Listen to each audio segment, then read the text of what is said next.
小儿咳嗽呢，家长反映呢，经常是呢夜间会加重啊。这个原因的话，一个是和这个人体的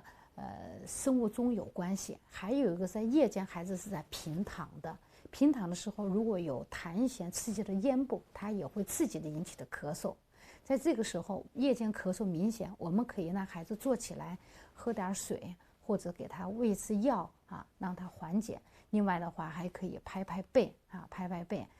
这个时候还要注意呢，夜间咳嗽明显，在晚上临睡前不要让他喝牛奶，不要吃东西，因为如果过度吃得过饱，有时候食物容易的话，就说给他反胃反出来以后，刺激的咽部也会加重他夜间的咳嗽。